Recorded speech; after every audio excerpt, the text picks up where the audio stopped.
Pernah nggak sih kamu kepikiran investasi di luar negeri itu kelihatannya menjanjikan, tapi sebenarnya seberapa besar risikonya? Karena semakin luas peluangnya, biasanya semakin besar juga ketidakpastian yang harus kita hadapi.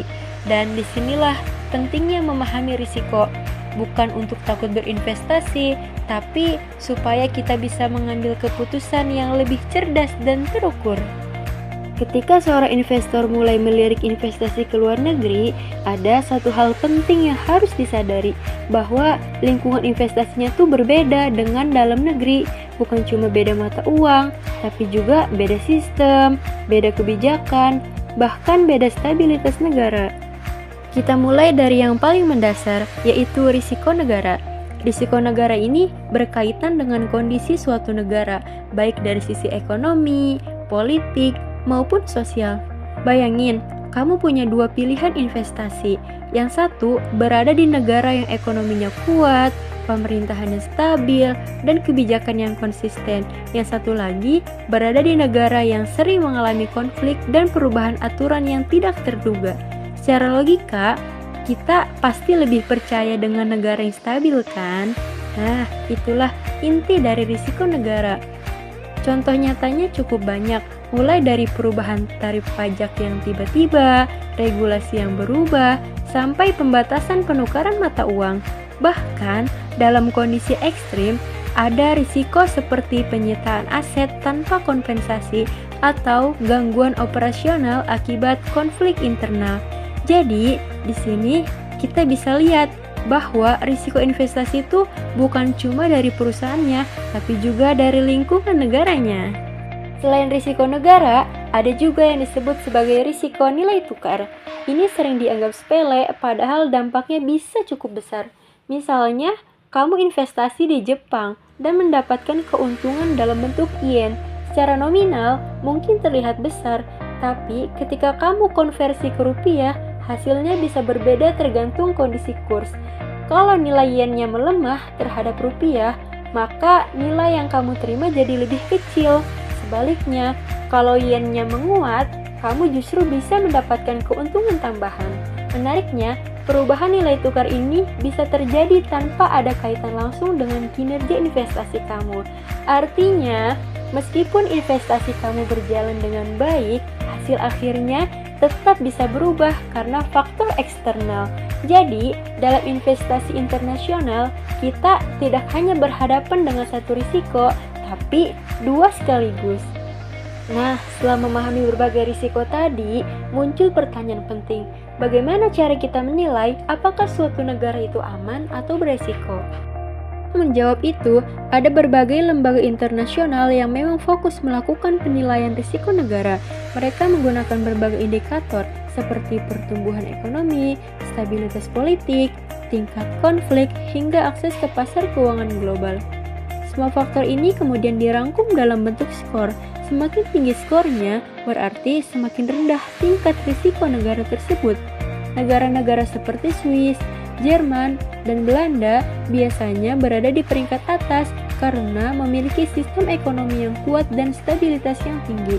Sebaliknya, negara dengan konflik internal atau kondisi ekonomi yang lemah biasanya memiliki skor rendah yang menunjukkan tingkat risikonya yang lebih tinggi. Dari sini, kita bisa memahami bahwa stabilitas bukan hanya soal kondisi saat ini, tapi juga tentang kepercayaan jangka panjang investor. Selain memahami risiko negara dan nilai tukar, ada faktor lain loh yang tidak kalah penting dalam dunia investasi, yaitu suku bunga. Suku bunga biasa dianggap sebagai harga dari uang, dan menariknya, suku bunga ini dipengaruhi oleh banyak faktor, bukan hanya inflasi. Di antaranya adalah kebijakan bank sentral, kondisi anggaran pemerintah, faktor internasional, dan aktivitas ekonomi. Kita mulai dari bank sentral. Bayangin, bank sentral itu seperti pengatur aliran uang dalam perekonomian.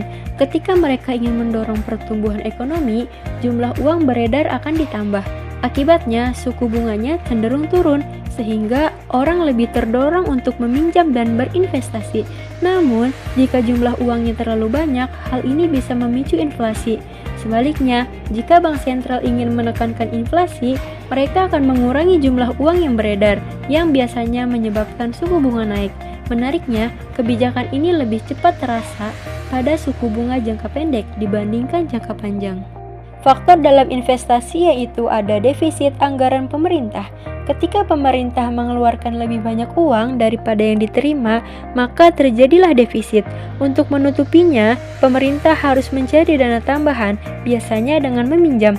Nah, ketika banyak pihak yang membutuhkan dana, termasuk pemerintah, permintaan terhadap dana meningkat. Hal ini mendorong kenaikan suku bunga.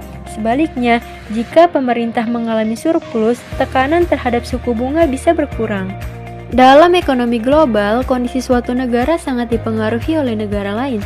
Misalnya, jika suatu negara mengalami defisit perdagangan, artinya impor lebih besar daripada ekspor. Untuk menutup selisih tersebut, negara harus meminjam dari luar negeri. Hal ini bisa meningkatkan suku bunga. Selain itu, investor global selalu mencari keuntungan terbaik. Mereka akan membandingkan suku bunga antar negara.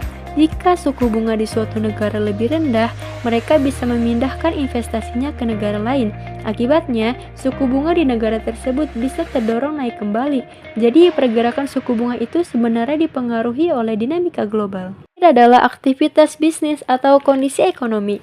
Saat ekonomi sedang tumbuh, kebutuhan dana meningkat, sehingga suku bunga cenderung naik. Sebaliknya, jika terjadi resesi, permintaan menurun, dan suku bunga biasanya ikut turun. Selain itu, suku bunga jangka pendek biasanya lebih cepat berubah karena lebih sensitif terhadap kondisi saat ini. Sedangkan, suku bunga jangka panjang lebih stabil karena dipengaruhi oleh ekspektasi jangka panjang terhadap inflasi. Jadi, dari pembahasan ini kita bisa melihat bahwa investasi, terutama di luar negeri, bukan hanya soal peluang keuntungan. Ada banyak faktor yang harus dipahami, mulai dari risiko negara, risiko nilai tukar, hingga berbagai faktor yang mempengaruhi suku bunga. Semua ini saling berkaitan dan membentuk keputusan investasi yang lebih kompleks. Dan pada akhirnya, investor yang baik bukanlah yang sekedar mencari keuntungan tertinggi, tapi yang benar-benar memahami risiko dan setiap keputusan yang diambil.